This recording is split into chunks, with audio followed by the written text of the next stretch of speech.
Tonight, 3 years since assisted dying was allowed in New Zealand. I think it was a lovely way to go. It was very peaceful. But why are some health professionals raising concerns about the practice? From bearing the cross to fun at the Easter fair. Easter bunnies, how Kiwis marked Good Friday across the country. And Beyonce gets on her high horse. Jolene, Jolene, Jolene, Jolene. It's Cowboy Carter as the superstar releases a country music album after triggering a dance craze. Jolene, Jolene.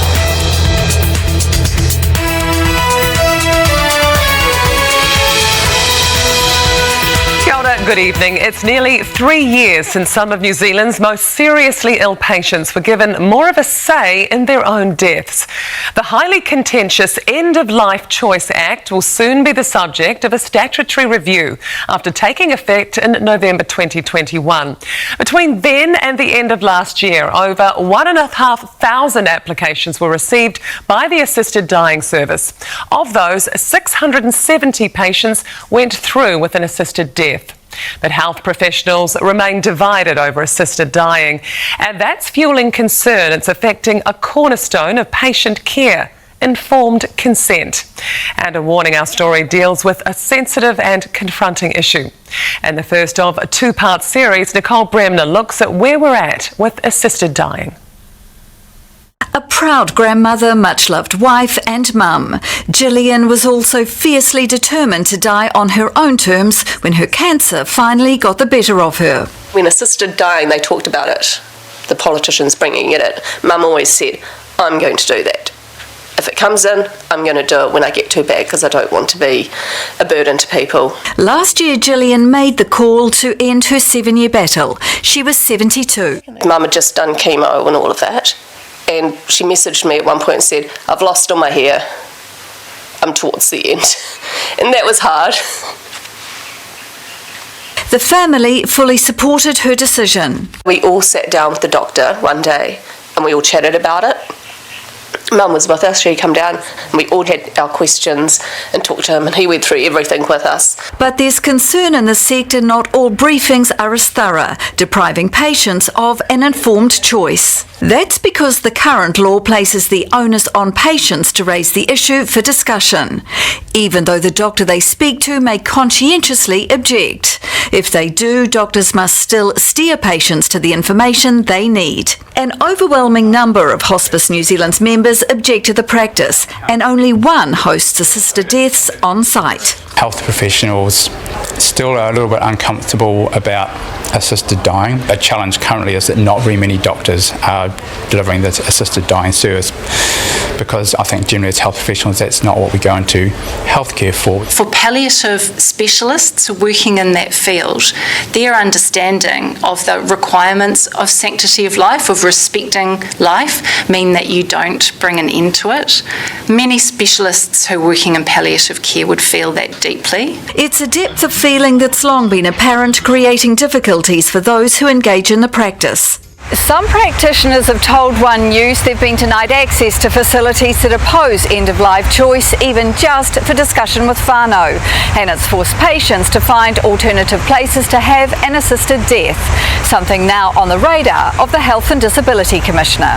It's one area that could be looked at as part of an upcoming review of the Act. I'm just mindful that a health professional or a person has a right to not do things that they don't want to do. More than 80% of assisted deaths take place at a patient's home, as Gillian's did. If you had someone that you loved and they were struggling and terminal illness, I think it was a lovely way to go. It was very peaceful. But for those searching for other options, choice remains limited.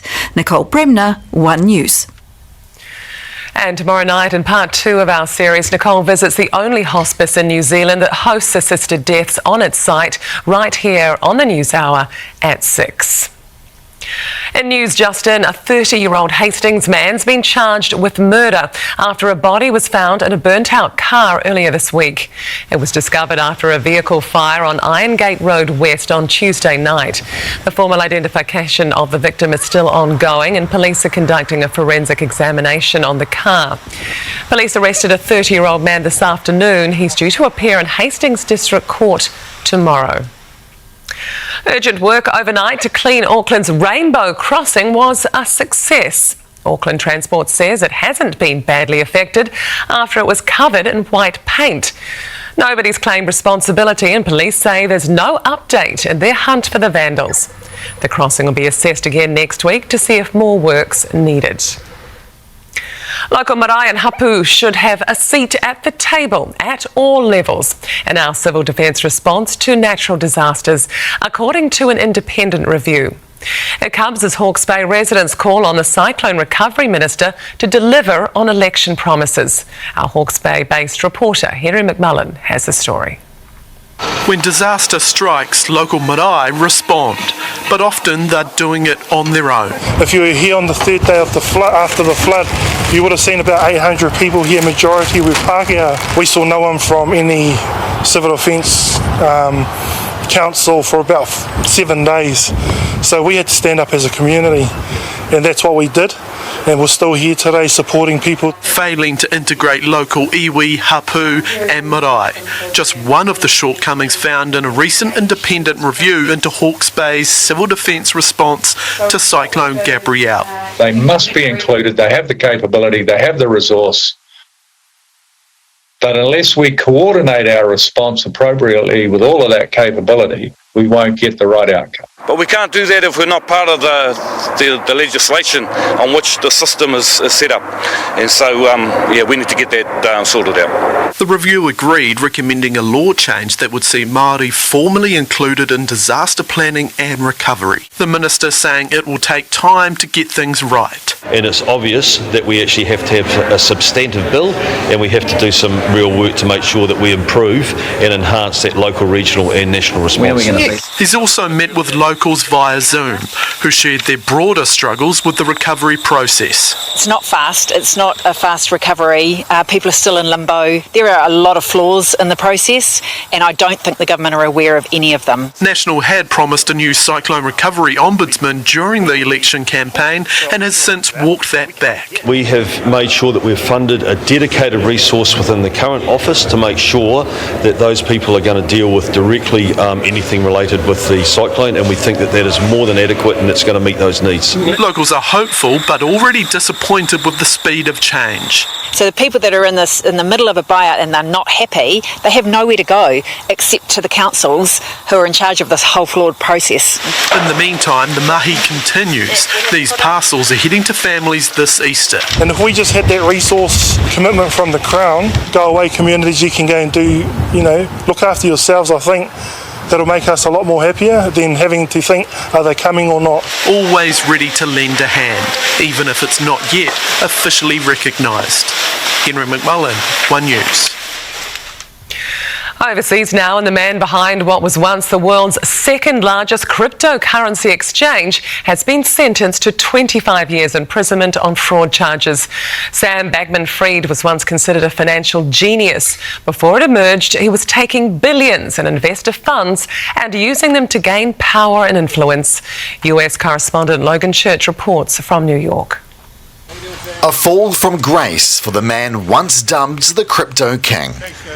Today was the end of the line for Sam Bankman-Fried, sentenced to 25 years in prison for being the brains behind one of the biggest frauds this country has ever seen. Certainly the amount involved was enormous. The brains of the people, incredibly smart people who really, it's a shame that they can't put that brain to good use. His cryptocurrency exchange FTX collapsed in 2022, after which it emerged to use investors' money for luxury homes, political donations, and to prop up his other trading firm, Alameda Research. It led to his arrest in the Bahamas. FTX was once the second most popular crypto trading platform in the world, complete with celebrity endorsements. You just need FTX! Prosecutors initially asked for a sentence of up to half a century in prison, saying Sam Bankman-Fried victimized tens of thousands of individuals and companies across several countries over multiple years. And while Bankman-Fried has said he regrets his actions, look, I should have been on top of this, and I feel really, really bad and regretful that I wasn't, and a lot of people got hurt, and that's on me. The judge today said Bankman-Fried could be in a position to do something very bad in the future, ordering him to pay more than $18 billion to victims. I don't know. Do I think that Mr. Bankman-Fried intended from the word go to defraud people? No, I don't. I think he had the best of intentions when he got started. But like a lot of us defense attorneys argue, you get taken out by the tide. You get caught in a riptide, and you don't know how to swim back. Sam Bankman-Fried's parents, who had dutifully attended their son's court appearances, today said they were heartbroken and would keep fighting for him. But now, a lengthy prison term begins for the former crypto king. Logan Church, One News, New York. Christchurch, a city that's no stranger to traumatic events, has hosted New Zealand's largest ever trauma conference. The keynote speaker, a Boston neuroscientist and internationally renowned trauma expert, who praised the way the communities responded to adversity. Lisa Davies has a story. The 2011 quakes still shocking in the scale of the damage and loss of life.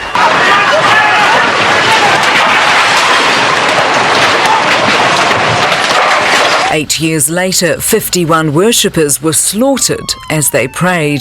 I just don't understand why someone would hurt us like this and in such a way, just like an animal. Trauma the city is still bearing and dealing with. You guys have gone through your own issues. As we walked around Christchurch today, I felt like you guys are doing the right thing here. With memorials like these to all of those taken too soon and so violently. That you memorialize, it's out there, it is real, this is what happened to us, and to really honor the survivors. For lots of people that broke the little safety bubble and brought us to trauma collectively.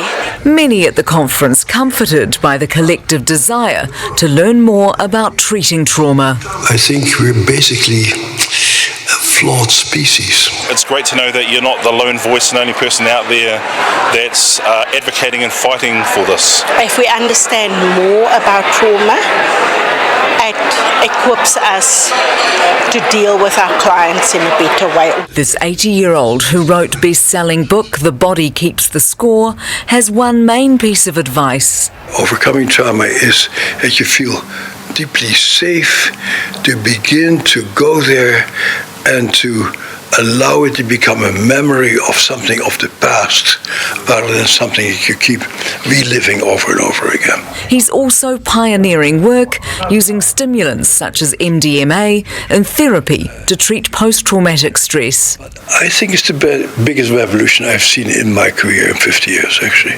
It offers a promise of being able to heal things that up to now we didn't really think we could heal, actually. And helping people heal is the common goal of everybody here. Lisa Davies, One News.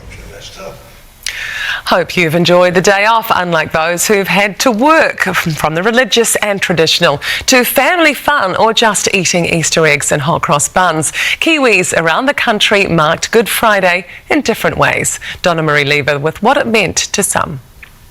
Good Friday, a day with many meanings and ways to celebrate across the motu, from faith and family to a day of indulgence. In Auckland, as the heavens opened, these Christians united on a pilgrimage, reminiscent of the final footsteps of Jesus. stopping at various points that are recorded in the Gospels of what happened on that day, and so helping us perhaps to more intensely reflect. It's Good Friday. We came here to honor Jesus. Basically, as you know, from the Bible, he died and rose again. For others, the cross brings a breather and much needed time off. We thought we'd come down for a hog roast bun and take the dogs for a walk. Lots of eating and lots of drinking, I think. This tradition a boost for business too. I don't know what it is, but yeah, they go crazy. We've probably done almost a couple of thousand this week. And here in Christchurch, the crowds are making the most of the great weather coming to the annual Easter show with some very special guests. Any direct relation to Easter Bunny himself? I reckon Milo does, and possibly Billy. The carnival is now in its second year and is one of many free events in the city over the long weekend. Just get to spend time with family. Little one's waiting to get on a ride, so we're just exploring. And we've just seen a boy win a teddy bear. Just going on the bouncy castles and having a good feed. Making a Good Friday a great one, no matter how you spent it. Donna Marie Lever, One News. And tens of thousands will spend the long weekend with eyes to the skies at the Warbirds over Wanaka Air Show. The popular event's returning after a 6-year hiatus and the death of its creator, Sir Tim Wallace. Keen spectators today treated to a final practice ahead of big displays tomorrow and Sunday. Our Queenstown-based reporter, Jared McCulloch, was there. A spectacular sight in our skies. It's a return 6 years in the making. We've got these jets screaming overhead. Absolutely fantastic. The love for warbirds well and truly in the air. Huge sense of relief. We were one of the first major events in New Zealand to cancel because of COVID, and we were 2 weeks away from actually holding that event, and then we thought we'd get away with 2022, but no, we had to cancel again, so it was devastating. That devastation gave way to delight today, astonishing aerobatics, wowing the crowds. Well, we think by the end of the weekend we should have between 60 and 70,000 people. We had a huge crowd here, bigger than our normal practice day Friday, but Saturday and Sunday are sold out for the first time. From old warbirds to our modern-day Defence Force fleet, there's plenty on offer. It's effectively an opportunity to operate from a remote airfield, right? Get away from our bases and come in and pitch some tents and get alongside the airfield and operate out of somewhere different. A lot of people think she's quite an old girl, which she is, but she can still do a lot of the very cool like flips and tricks in the air, which would be awesome to show off. While most of today was about practice, late this afternoon a proper 30-minute display over Lake Wanaka, complete with parachute jumps from one of the retiring Air Force Hercules. We don't really get to do a hell of a lot of displays, so yeah, and getting to do one out in front of the water is pretty special for us too. Besides the sights and sounds of the air show, this year's a special one, with a display for pioneering founder Sir Tim Wallace, who died last September. Yes, it's a shame he's not here, but we know he'll be up there looking down with that infectious smile of his, and when he sees that mosquito leading the fighter fly past at the end, he'll have a tear in his eye, like the 30,000 people that'll be at the air show. A big weekend in store for this much-loved Wanaka event. Jared McCulloch, One News. Yes, and from lofty heights back down to earth, high-flying Kiwi songstress Lords released her first single in 3 years. No official music video yet, so we got creative cobbling together images to go over her version of Take Me to the River.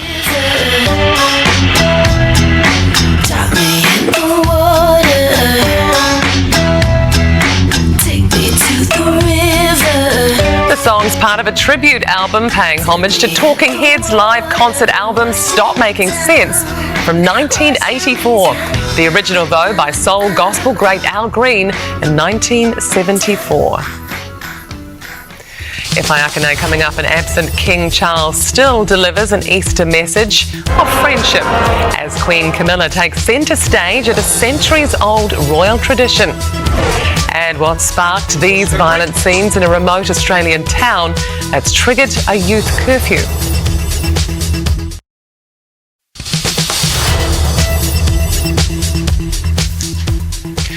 Kia Kia ora anō, welcome back. An 8-year-old girl is the sole survivor of a bus crash in South Africa that killed 45 people.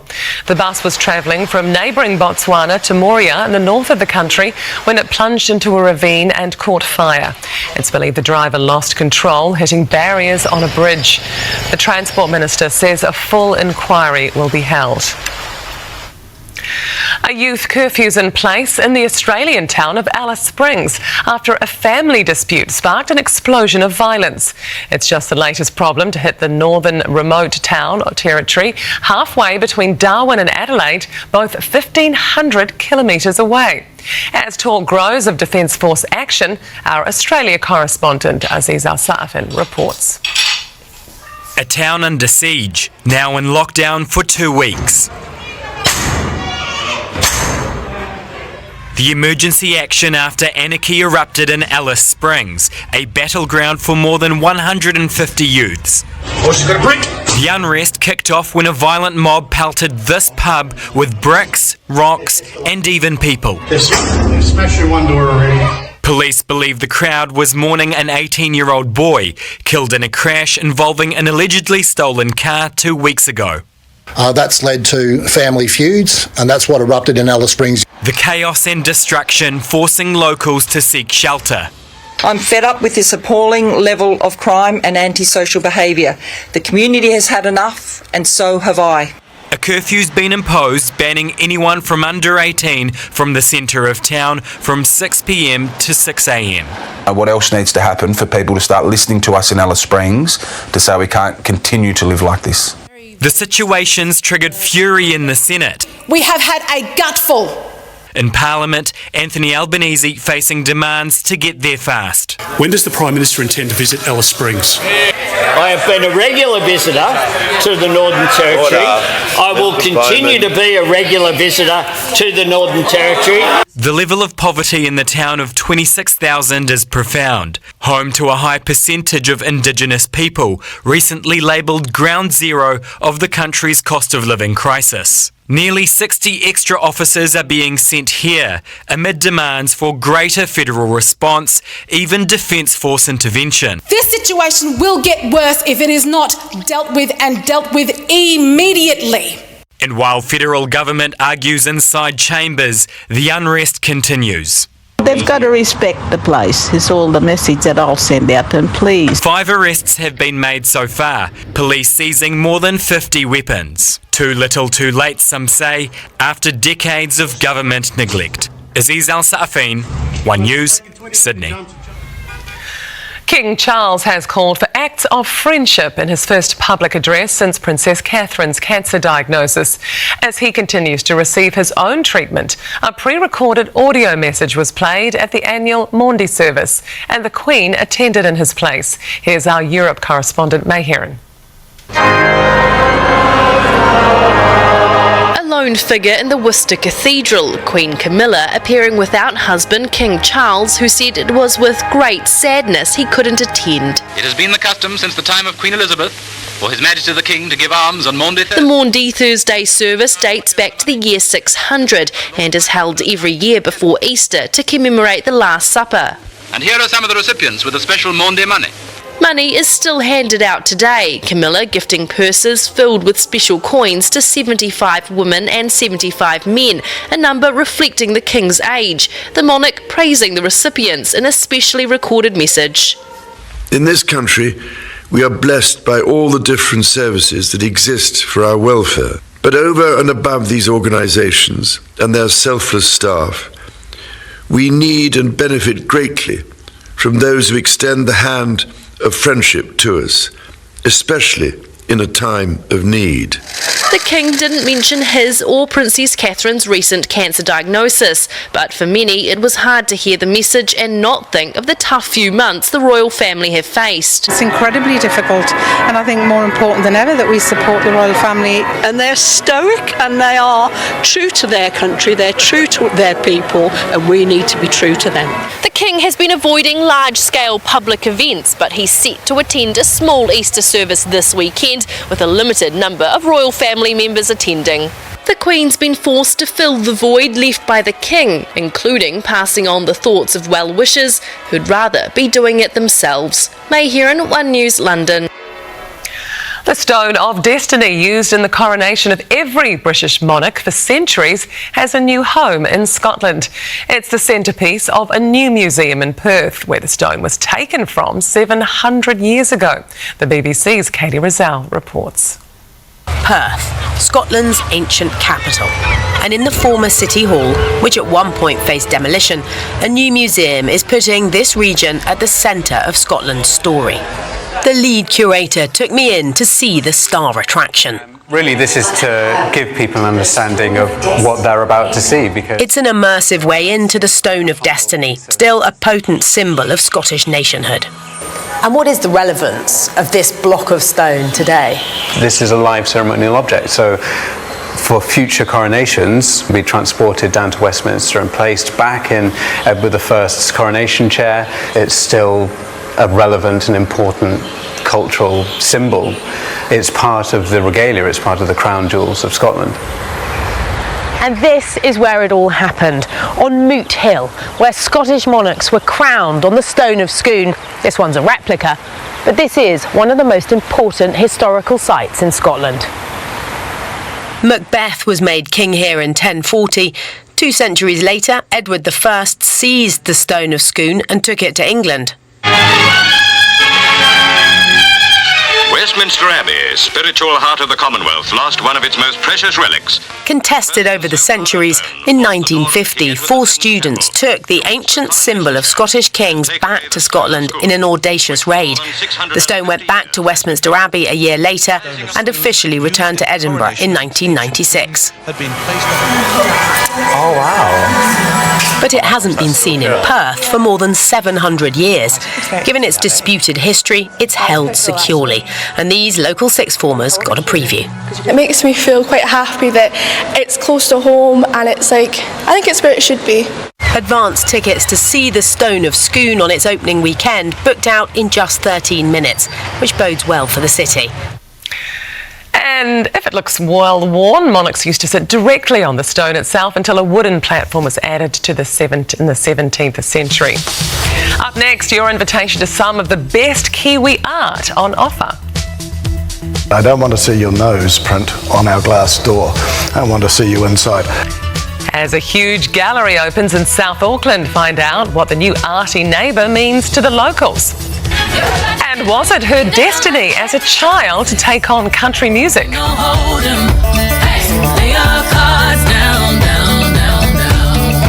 Why Texas-born Beyonce is defying haters, mixing genres and tackling Dolly Parton classics.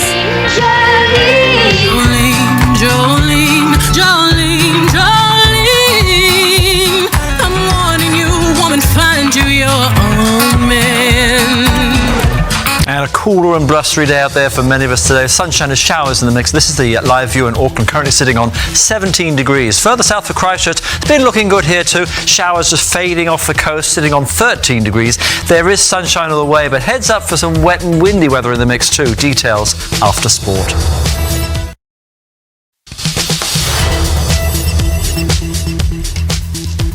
No mai hoki mai, welcome back. As we look for ways to limit the damage done to the environment around us, one option is buying carbon credits. But do they help or hinder efforts to save the planet? In our latest onenews.co.nz Climate Check series, Jill Higgins explains how they work and why not everyone is a fan. Flying, factories, daily commutes, they all churn out greenhouse gases. So with no plans to ground planes or wind down industry or ban petrol cars, what else can help? Come in carbon offsets. If you're emitting greenhouse gases, you can voluntarily cancel out the damage by putting money into schemes that do good. You might have seen it when booking a flight online with Air New Zealand. Let's say you're flying from New Zealand to Sydney and back. According to the government agency GenLess, your share of emissions would be about 1 tonne of CO2. So, planting between 31 to 46 trees would eventually remove about the equivalent from the atmosphere. So one act compensates the other, but thankfully, You don't even need a shovel. All you need to do is tick a box and pay a few dollars towards a project. Companies can also jump on board through their own programs or through buying credits for other schemes, many of which are in developing countries and include improving farming practices and investing in solar cooking stoves. If the company invests enough funds to remove an equal or greater amount of greenhouse gases than it emits, it can claim it's carbon neutral. So what's not to love? Well, critics say it's excusing bad behaviour, so it's kind of making it easy for greenhouse gas emitting activities to continue, rather than putting an end to those activities altogether. Also, there are no global standards or government regulation. Companies like Disney and Gucci have been caught out, allegedly buying carbon credits that proved 90% worthless. And in New Zealand, the true environmental value of offsets using pine tree plantations has come under fire. Environmentalists say a switch to native forests will be better, along with stricter standards to make sure carbon offsets genuinely do some good. And to see more of our Climate Check series, head to onenews.co.nz/climate check or download the One News app. It handles millions of dollars of art, but some of the country's most well-known artists. But a leading gallery has chosen an out-of-the-way corner of Auckland for its new space. It's hoped the huge gallery in the Auckland suburb of Onehunga will inspire a new generation and showcase a fresh pool of artistic talent. Reporter Yvonne Tahana got a preview visit. In the back streets of Onehunga, opposite the Mitre 10, up the road from a fish factory, and next to a place of worship, a bright new neighbour's moved in. It's one of the favourite things I say if I'm speaking publicly, is that I don't want to see your nose print on our glass door. I want to see you inside. We love people asking us questions. In its CBD location, Gowlangsford's been a mainstay of the New Zealand art scene since 1987. This massive new space will open to the public on April 6, complete with new artist studios, storage space and viewing rooms. We can show you a beautiful little John Poulet etching which will cost you $600, or we can show you a beautiful McCann painting that will cost you $600,000, or we can show you something that might cost you $5 million. Brett Graham calls the scale of this new gallery groundbreaking. You know, it challenges you to make bigger works and to think on a bigger scale, monumental works that tackled monumental themes. But the gallery's also important for the neighbourhood. It's fantastic. I grew up in South Auckland and Manurewa. I like to think that South Auckland's the cultural heart of Auckland. I mean, there's loads of talent out here, so I hope places like this I hope it grows. I hope it creates an art precinct. This is a blue-collar suburb where incomes are rising. Art, though, has long been a part of what makes Onehunga tick. The point is that they're adding a lot of heart, and that part's really important, and clearly they've made a big investment. The opening exhibition's titled This Must Be the Place, a 1959 Colin McCann of the Manukau Harbour central to it. There are very few people who got it. But time can change so much, the gallery hoping Onehunga becomes synonymous with art's biggest names. Yvonne Tahana, One News. Well, Beyonce's much-anticipated country album, Act 2 Cowboy Carter, has dropped. The superstar unveiling a 27-strong list of tracks, including a cover of the Dolly Parton classic Jolene, and her recent hit single Texas Hold'em, which topped music charts here. Corazon Miller reports. Queen Bey putting country music back in black. Beyonce's foray into the genre has been seen as a reclamation, one that pays homage to the legacy of black American country music legends. So I was excited to see her do something that black people created, and she's taking it back. Beyonce's success in country music is shining a light on the history of black folks in country music, our contribution to the genre. The album also an ode to country icons like Dolly Parton, Jolene, with a cover of her song Jolene. Don't take the chance because you think you can. Also included Beyonce's recent hit. St. Texas. On its release last month, it topped Billboard's Hot Country Songs chart in the US, making Beyonce the first woman to have topped both country and R&B hip-hop charts since 1958. Beyonce did it. I say more power, because that's going to bring other kids to say, hey, if she can do it, I can do it. But the singer's country shift wasn't always welcome. The genre's conservative fan base was harshly critical of her 2016 appearance at the Country Music Awards. That criticism inspiring the artist, who in a recent Instagram post credited it for her latest creation. Act 2 is a result of challenging myself and taking my time to bend and blend genres. She says the end result ain't a country album, but a Beyonce album. It's too early for the new album to have claimed a spot in the charts, so we asked fans. Yeah, I love it. She's a bit of a queen, isn't she? Yeah. I suppose. She can do anything. Especially black women in country music. It's a very important thing. Thumbs up from the UK. Approval that could soon see the singer's 8th album climb the music charts. Corazon Miller, One News. Yes, indeed, and sticking with country music, you may remember the singer from Samoa known as Mr. Cowboy we covered a few years ago. His new single... Mamas, don't let your babies grow up to be cowboys. The Deep Tone Singers cover of the well-known country song Mamas Don't Let Your Babies Grow Up to Be Cowboys, made famous by Waylon Jennings and Willie Nelson in the 70s. Mamas, don't let your babies grow up to be cowboys.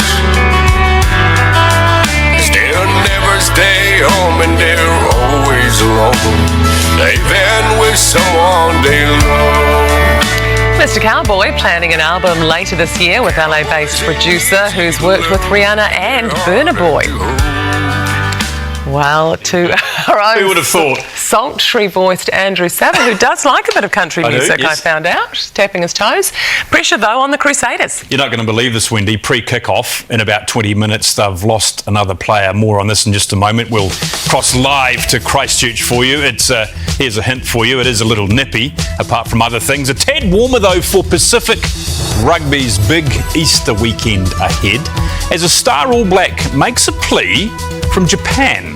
Plus, the White Ferns push England at the Basin Reserve, but fumbles in the field are still an issue. No chance of the chocolate melting here. Our national ice hockey teams gear up for their World Championships.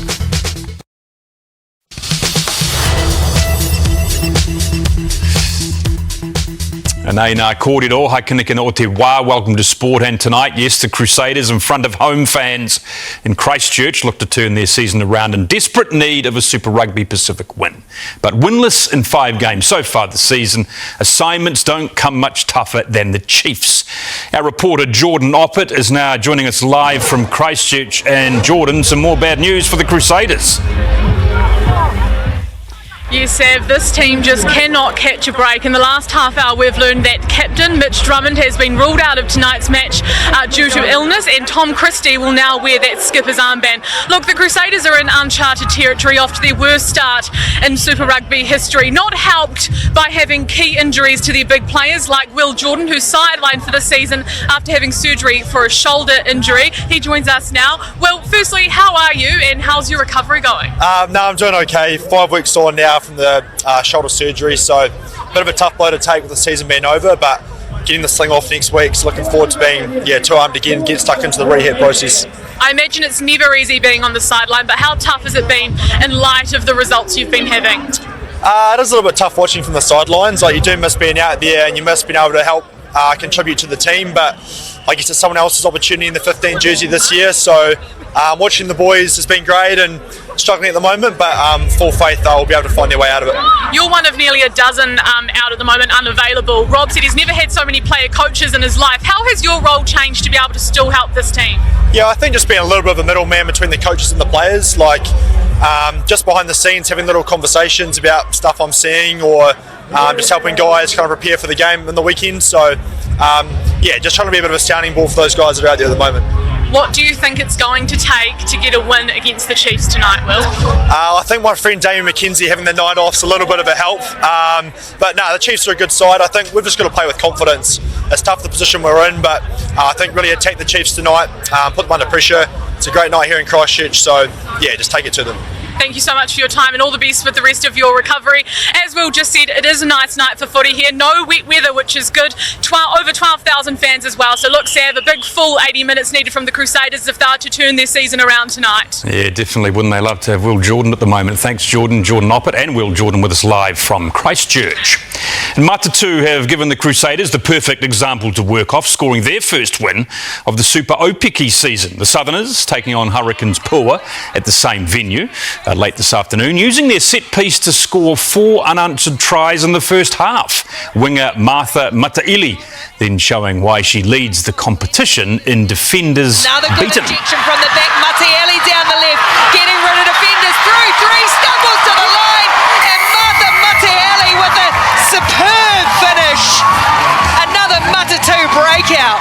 Matatu going on to win 37-17, a perfect way to celebrate captain Alana Bremner's 100th first-class match. Well, it's a huge few days ahead for Pacifica Rugby. Last night we saw the launch of the new Hall of Fame. We'll have more on that in a moment.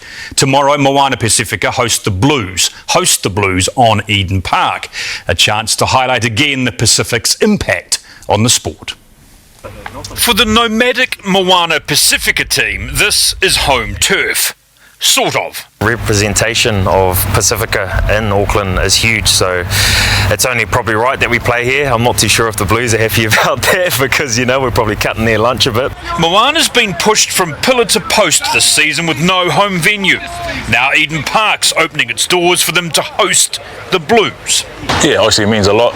Pacific Brothers there. At the same time, it's a battle for Eden Park and I suppose Auckland in this region. For one of Moana's new young stars, tomorrow doesn't get much bigger. Blenheim born and raised, now a 20-year-old Tongan World Cup winger playing Super Rugby before NPC. My family actually haven't seen me play Super Rugby live yet, so it'll be so special to have my family there as well, and yeah, looking forward to the 09 battle. He's out of the Waitohi club in Picton. My old man coached for the Waitohi Premiers team.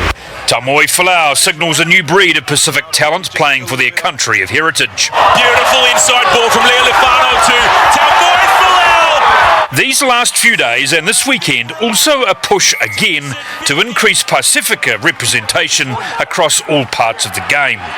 One News spoke to All Black star Adi Savia from Kobe in Japan. From board level to coaching, I feel like there needs to be more representation in New Zealand and in the world.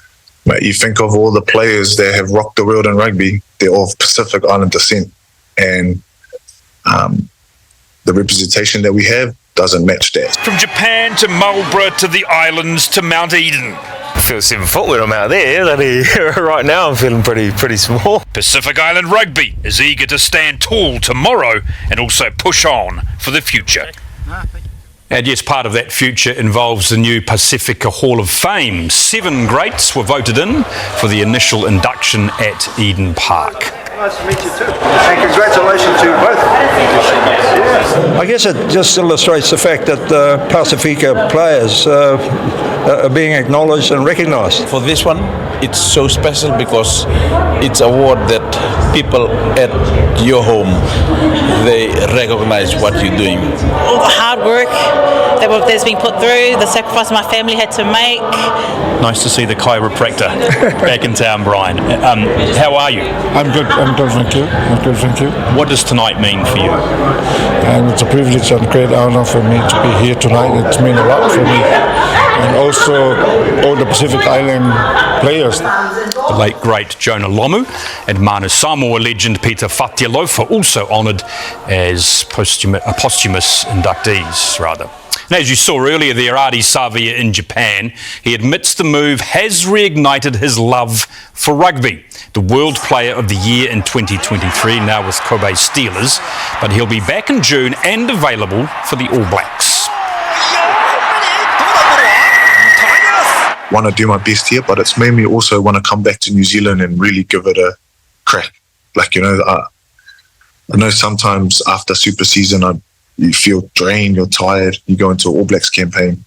We're here, I'm itching my feet now to finish on a high here, but then get back home and rip into it. Savia says he has recently spoken to New All Blacks coach Scott Robertson, a general catch-up, and is keeping a close eye on his unbeaten Hurricanes team, who take on the Highlanders tomorrow night. The White Ferns have once again been outplayed, this time in the fifth and final T20 against England and Wellington. Winning the toss and opting to bat first, the Ferns made the worst possible start, losing 4 wickets in the first 7 overs for just 30 runs. Brooke Halliday and Izzy Gaze, who scored a half-century, salvaging the innings though, setting a respectable run chase of 137. On the reverse, gets it past the fielder. Izzy Gaze, you little ripper. The first New Zealander to go past 50, apart from Bates, Kerr and Devine in the last 6 years. Undefeated 51.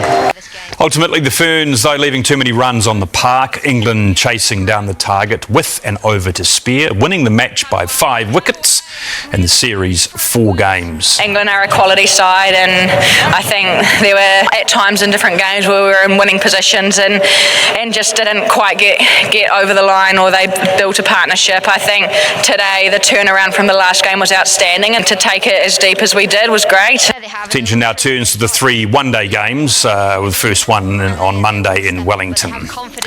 The Penrith Panthers showed they can make do without their star halfback Nathan Cleary and still be dominant. Cleary ruled out against the Sydney Roosters due to injury. No worries though, the defending NRL premiers leading by 16 points at one stage before the Chooks woke up in the second half. Not enough though, Penrith holding on to win 22-16. Now Schneider, there's Edwards, on for Tungo, it's beautiful. Tito's got another double. The victory, Penrith's 9th in a row over the Sydney Roosters. The Ice Blacks and Ice Ferns are in the final stages of preparing for their respective World Championships. The men heading to Bulgaria while the women will compete in Turkey. Both ice hockey teams buoyed by recent results from their junior sides, who've picked up 2 gold medals and a silver in the last 12 months. Broden Nucky has more. Different ages, different backgrounds, different styles, but all chasing a common goal. The big save! Auckland-based members of the Ice Blacks, Ice Ferns and their respective junior sides all training together before the senior squads head off to next month's Ice Hockey World Championships. Here in Auckland, we saw each other twice a week, and that's very beneficial for team building. It also benefits up-and-coming talent, as proven in the past 12 months. The under-20 men grabbing silver in January, while both under-18 sides gaining promotions with World Championship gold medals. Our player numbers as a sport in our nation are the biggest they've ever been, and now those are starting to come through the age groups. New Zealand's put a lot of emphasis in the junior program. There's a few people that have put a lot of time and effort in, and I think now it's really starting to show. That investment on full display in Melbourne earlier this month. The Ice Blacks stunning the Mighty Roos in overtime for their first win on Australian soil, despite the Aussies being ranked an entire division higher. Regan wins it for New Zealand in overtime. We weren't sure what to expect when we got there. I know our players were ready to go and wanted to compete, and definitely proved that they could. They made a name for themselves pretty quick, and I think they'll be looking to continue that. The talented youth giving veterans confidence for their upcoming campaigns, among other things. It brings a level of competition, and guys that have been in the team for a long time also have to try hard, and everyone's got to earn their spot. Oh, they definitely have some swagger to them, but I don't think that's a bad thing. I think it's a good thing to have that, and it's kind of energizing for everybody. The Ice Ferns enjoying a similar boost. The girls are ecstatic when they get together, honestly. It's the best part of the year, I reckon. Both senior sides hoping there's plenty more good times just around the corner. Broden Nucky, One News. That's great to see, Wendy. Always amazes me how easy they make ice skating looking, those ice hockey players. 100%, yeah. Very difficult. Oh, yeah. You would have been good because you're light on your feet, but some of us know. I can just go round in a circle, that's it. There's nothing else going on. Have a good Friday night. Thank you, Andrew. Well, coming up, Dan says there is more good-looking weather on the way for the long weekend, but there could be a few showers too. Details next.